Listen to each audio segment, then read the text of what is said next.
auditorium. Is that just a coincidence that it's the same name as their schools? I'm not really sure. You should probably ask. Girls, at least act like you're paying attention. But we were talking about the notes. Is it just a coincidence that that's the same name as our school's auditorium? I'm honestly not sure. Now let's get back to focusing on the Soviets, okay? The Soviets had a heavy influence in the German Democratic Republic during the whole communist and the Red Scare. So actually, I was looking up the murder, and guess what? It took place in Urbana, Illinois. Even crazier, it never got solved. They never found the murderer. That's crazy. Wait, the murder only happened like 70 years ago. They could still be here. Okay, but they would also be like 90, so I'm pretty sure their murdering dates are way behind them. You don't know that. Okay, so I know this is gonna sound really crazy, but I think we should try to solve it. No, I don't want to get involved in that. Come on, it'll be fun, and plus we could maybe even get extra credit. Okay, well, where do we start? The auditorium.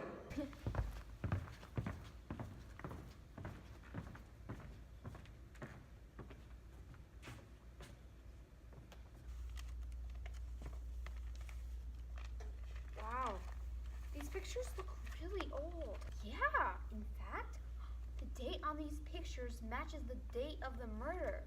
The same exact date of the murder. Could these be the pictures that Mr. Jack was talking about? I thought they'd be a little harder to find. Me too, but I guess we got lucky. Something seems a little off in the second photo, don't you think? Yeah, I think so too. But what could it be? Everything appears to be in the same place. Same background, the same people, the same... The people! You're a genius! Oh my god, are all the people in the first photo the same people in the second photo? The murderer has to be someone in the first picture because they killed the person in the auditorium. But the murderer could have escaped before the second picture was taken. The murderer was never found, right? Yeah. So we should look for someone in the first picture who isn't in the second picture. Look, I think I found it. See, this girl is the only one in the first picture that's not in the second picture. But how can we get more information on her? Why don't we start with her seat? Maybe there's something special about the chair that allowed her to escape so quickly.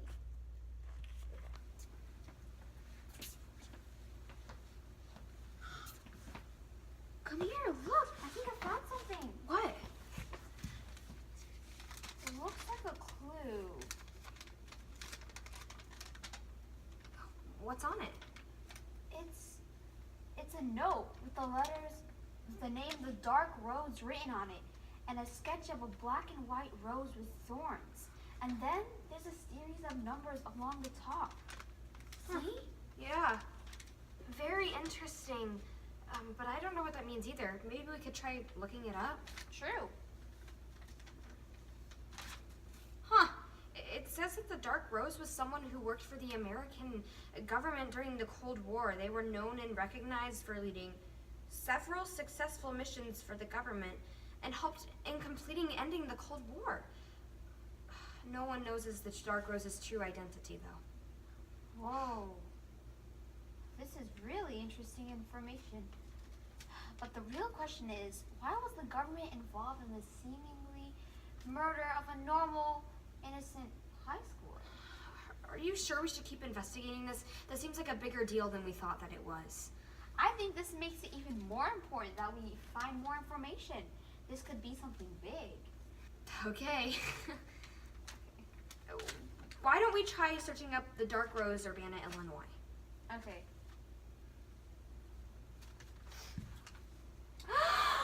It looks like there's someone named Rose Dark at Clark Lindsay Village, the retirement community. Could she be the murderer? That's so funny. Hey guys. Hey. So do you guys remember that mystery me and Ella were working on?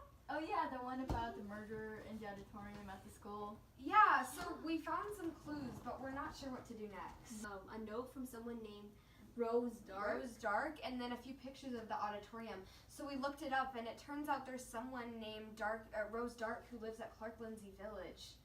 Wait a second. Did you just say Rose Dark? I just started my new job at Clark Lindsay. She lives there. She's an old lady that lives there, Rose Dark. And she was always mumbling cryptic stuff under her breath. Really? Yeah. Maybe she's the one. Could you take us there? Yeah, sure. How does 9 o'clock sound? Works good. Okay, well, see you there. Wait, enough about murders. Let's get some lemonade. Hey guys, I have to get back to work. But here is Dark Rose's group number. Okay, good luck finding her. Thank you. Thank you. 2137B. Let's go. Oh, this better be the pizza delivery man. This better be good. I got out of my wheelchair for it. Come in. Hi. I'm Fozia, and this is my partner, Ella. We are researching Cold War murders, and we found one linked to the Cobb Auditorium. We were wondering if you knew anything about it. I'm old, not deaf yet. Well, I don't know what you're talking about, but come on in, have a peppermint. No way. I'm not eating a peppermint from someone we don't know. Come on, she's like 100. What can she do to us?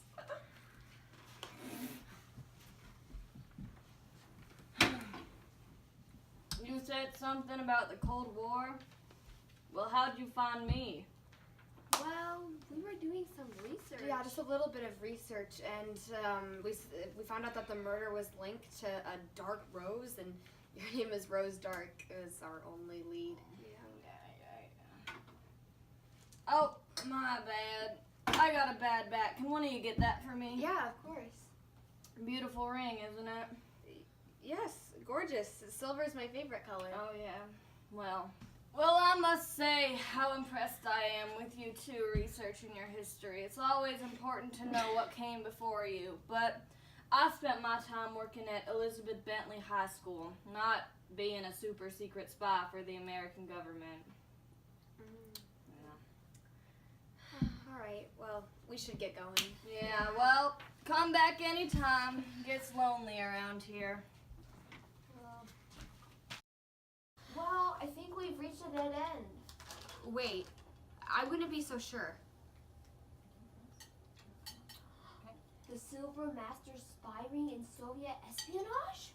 Look, here, the United States Treasury Department was successfully penetrated by nearly a dozen Soviet agents for information sources, including Elizabeth Bentley. That's where she said she worked. Let me search it up. Elizabeth Bentley Elementary School doesn't exist. Of course it doesn't. Why would they name an elementary school after someone who worked for the Russian government? They wouldn't. Exactly. So Rose was trying to tell us That she worked as an assassin for the American government to protect us against Russian espionage. But what does that have to do with our school? I have no idea. Wait, what if Rose killed the victims because she thought they were involved in some sort of Soviet mission? Oh my god. That makes sense. All the evidence adds up. Wait, this whole time the answer was right under our noses and we didn't even realize it. Yeah, I can't believe it. It's kind of weird though. They never tell you what happens in mystery novels after they solve the murder. Yeah, we should probably put this evidence away somewhere. No, no way. We still have to tell our teacher. You're gonna get that extra credit. Oh yeah. Enough about murders, let's go watch a movie. Perfect! Okay.